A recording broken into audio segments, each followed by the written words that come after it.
بسم الله الرحمن الرحيم. الحمد لله رب العالمين، والصلاة والسلام على المبعوث رحمة للعالمين سيدنا وحبيبنا وشفيعنا محمد وعلى آله وصحبه أجمعين.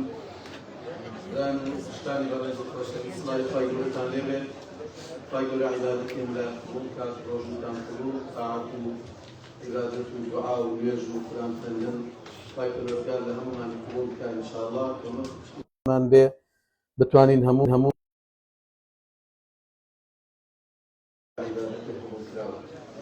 خواهی گوره لقرآن في روضة فرامبر بقرآن فرمي إن هذا القرآن للتي هي أقوى.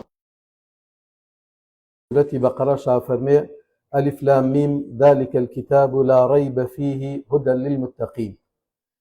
أويك لم شو لشوكاني ترى لخزمتي أواستين قلبونو روشوني زياترة لخزمتي قرآني بيروس أو بياميك خواهي پروردگار أفرمي ڕێنموویتان ئەکات هیدایەتتان ئەیات بۆ باشترین شێوازی ژیان. بۆیە هەندێک لە زاناکان مەبەستیان ئەڵێن مەبەستی سەرەکی و گشتی قورئان ئەگەر لە یەک وشەیە کۆی بکەیتەوە بریتیە لە هیدایەت. خوای پەروەردگار ئەیەوێت بەهۆی قورئانەوە ئینسانەکان هیدایەت بات کە بە شێوەیەک بژین کە خۆی لێ ڕازیە. هەندێک لە زاناکانی تر زیاتر تەفسیلی ئەیەنێ ئەڵێن قورئانی پیرۆز بریتیە لە قسەکردن و لە ئیشکردن لە بەینی سێ شتە. یەکەم عالەمی غەیب، دووهەم عالەمی ئینسان، سێهەم ئەم کەون و مەوجودەی کە لە دەور و بەرمانە. واتە قورئانی پیرۆز ئەیەوێت ئینسان لە بەینی ئەم شوێنانەیە ئەم سێ شتەیە بوەستێنێ کە بە تاوەتی مافی ئینسانیانەی خۆی باتێ و بتوانێ بە معقولترین شێوە بژی. واتە هەندێک کە لەسەر هەمان تەصنیف لەسەر هەمان وردکردنەوە ئەڵەن قورئانی پیرۆز باسی سێ مافەکە. ئەیەوێت سێ شت لە مێشک و لە دڵی ئینسانە بچەسپێنێ. یەکەمیان مافی خوای گەورە. ئەیەوێ خوای پێ بناسێنێ، قەناعەتی پێ بکا کە ئەم دنیاە بەبێ خوا نابێ و قەناعەتی پێ بکا کە ئەم ئینسانە پێویستی بەخوایە، پێویستی بەخوایە بە ڕێژەیەکی ئەوەندە گەورە کە ئەگاتە ئاستی عیبادەت بۆکردن و سەربۆدانەواندن. وام ئینسانە بەرامبەر بە خۆی مافێکی تایبەتی، بەرامبەر بە جنسی ئینسان، بەرامبەر بە ئینسان خۆی یان خەڵکانی تر مافی ئەوەی هەیە کە لە ئەمانەت و لە سەلامەتیا بژین خۆی و خەڵک. ڕێنموویەکە بۆ ئەو مەسەلانەی کە ئاسایشی دەرونی و ڕۆحی ئەدا بە خۆی و ئیسراحەتی پێیەکە. لەو مەجموعایەتەی کە مامۆستا خوێندی بۆمان گوێتان لێبوو والذين إذا فعلوا فاحشة أو ظلموا أنفسهم ذكروا الله فاستغفروا لذنوبهم. قورئانی پیرۆز ئوسلوبێک بەرامبەر بە ئینسان بە خۆی فێرەکا کە لەگەڵ خۆیان دایمە ئاشنا و هاوڕا بێ، دایمە دڵی بە خۆی خۆش بێ، دایمە ئەمەلی بە خۆی هەبێ. قەت نایەڵێ بگاتە ئاستێک کە ئینسان لە خۆی مەئیوز ببێ بڵێ تر من ئینسانێکی ئەوەنە خراپم ئەمەلی چاکەم تیا نەماوە. تەنانەت ئەفەرمێ ئەو ئینسانانەی یعنی بە تەبیعی ئەڵێ ئەکرێ ئێوە غەڵەتتان لێت بوەشێتەوە. وەک لە فەرمودەکە پێغەمبەر فەرمووی عەلەیهی سەڵات وسەلام كل بني آدم خەطاء. لەوانەیە و بە دڵنیاییەوە هەموو ئینسانەکان هەموو بەنی ئادەم هەڵە ئەکەن و نوقسانی و عیبەیان تێیەکەوێ، بەڵام قورئان تەرتیبێکی بۆەکە وەزعێکی بە خۆداچوونەوە و وەزعێکی لە خۆپرسینەوەی بۆ دروستەکە کە ئەم ئینسانە نەگاتە ئاستێک لە خۆی بێتاقەت ببێ، لە خۆی بێزار ببێ، ڕقی لە خۆی ببێ، لەگەڵ خۆیان دابخرێ. قورئان دایمە ئەیەوێت هەر یەکەمان لەگەڵ خۆیان حیواری هەبێ، ڕۆژانە لەگەڵ خۆیان قسە بکە. ئەو شتانەی کە جوانە و کە خۆی پێی خۆشە و خەڵک پێی خۆش بۆ ڕوویە باسیکە ئەوە سوپاسی خوا بکە و داوا بکە بەردەوام بێ لەسەری.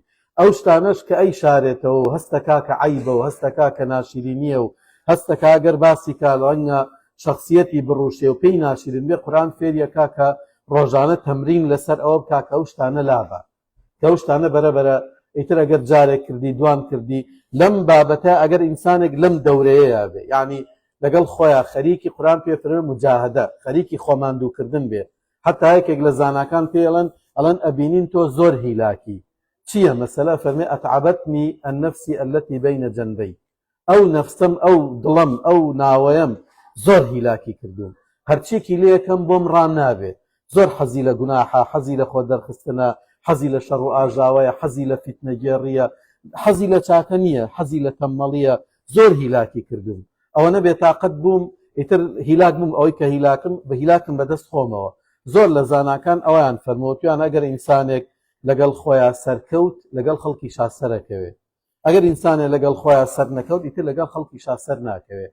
بێجگەلەوە هەر لە بەرامبەر ئەم مەسەلێ لەم بابەتەیە قورئان فەرمێ مەقسەدێکی ئینسان بەرامبەر بە ئینسانەکانی تر ئەوەیە کە ئەمنیان باتێ، یعنی خەڵک لە تۆ ئەمین بن بە هەموو معناکانی، ئەمین بن لە فکرە، ئەمین بن لە زمانە، ئەمین بن لە دەستە، ئەمین بن لە داوێنە، ئەمین بن لە چاوە، ئەمین بن لە پارە و لە کاسبی و مامەڵەکردنە، ئەمین من کە تۆ سیاسەتەکەی، ئەمین من کە تۆ ئیعلامیت و هەواڵی خەڵک بڵاوەکەیتەوە، ئەمین بن کە ئەگەر تۆ دەسەڵاتێکەوتە دەست.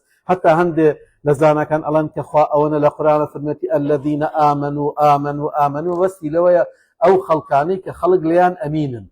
حتى لفرمودك پیغمبر فرمى عليه الصلاة والسلام المؤمن من أمن الناس، يعني المسلم من سلم الناس من لسانه ويده، أو كسيك خلق أو دوانا الزور دورية بي أو لزمان لدستي بيوي أمين بن لبروا مقصدك تري قرآني كيروس أيوة تاب إنسانك سلامت، إنسانك كزرر يكن بخود نبي لقل خود سليم بي دائما خريكي خود بي خود جوركي خود جوانكي، ئەگەر غەڵەتێک کرد خێرا پەشیمان ببیتەوە، ئەگەر چاکە کرد زۆرتریکەی بەرامبەر بە خەڵکیش ئەمانەتیان بۆ بنوێنی.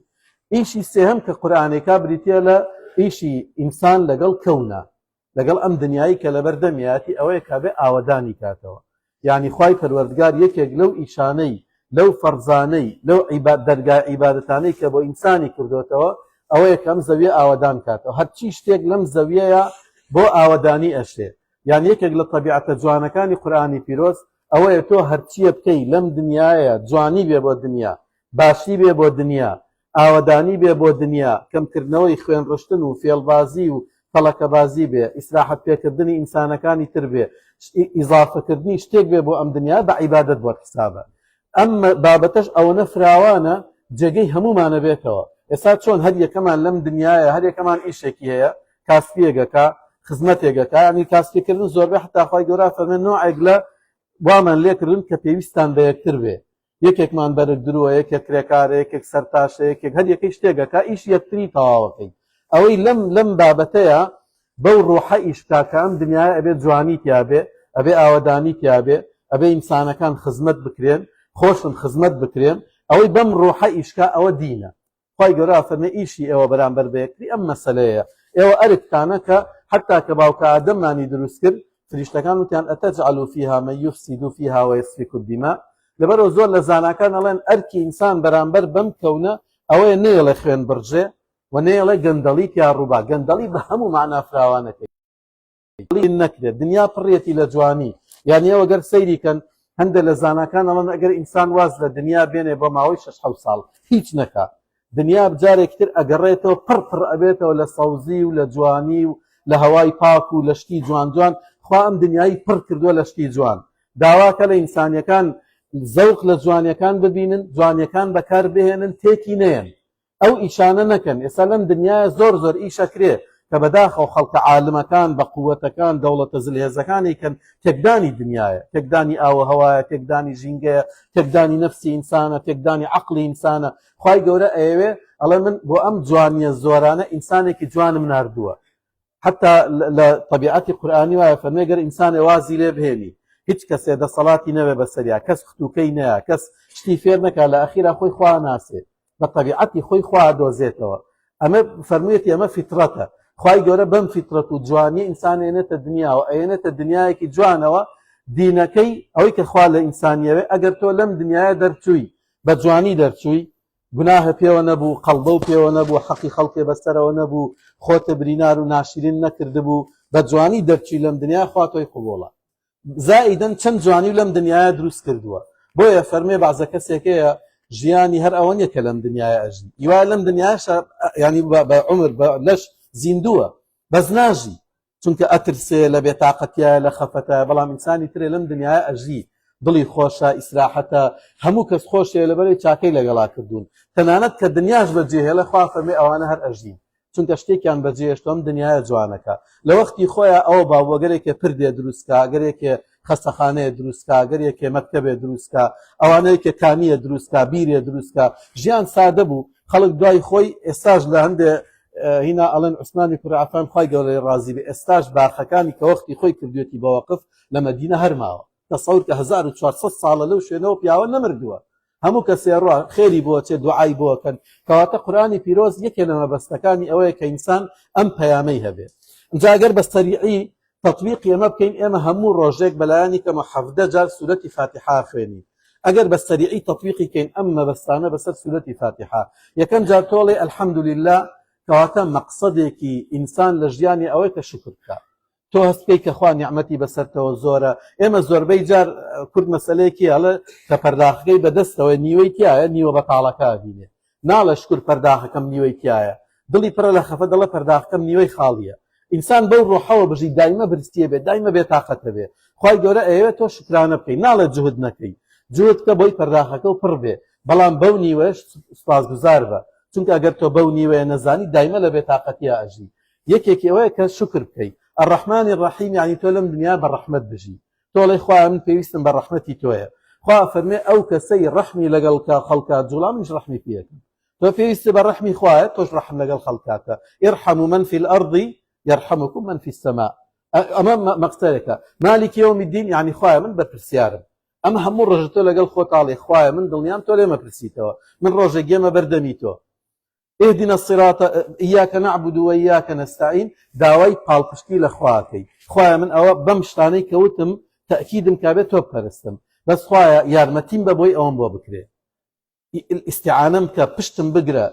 ئاەتی دوایژەکەڵی اهدنا الصراط المستقیم، یعنی خوایە گیان مەقسەدێکی تری ئەم مەسەلە ئەوەیە، من تەنیا بەوە دڵم خۆش نییە تا ئێستا بە جوانی هێناومە. چەندها کەسە بوون بە جوانی مودەتێ بردیان و دوای نەگەیشتە مردنیان بە جوانی، پێشەوەی کە بمرن وەرگەڕان. ئەڵێ خوایە گیان دەست پێوەم بێ، هەتا ئەمرم دەستم لێ بەرنەی.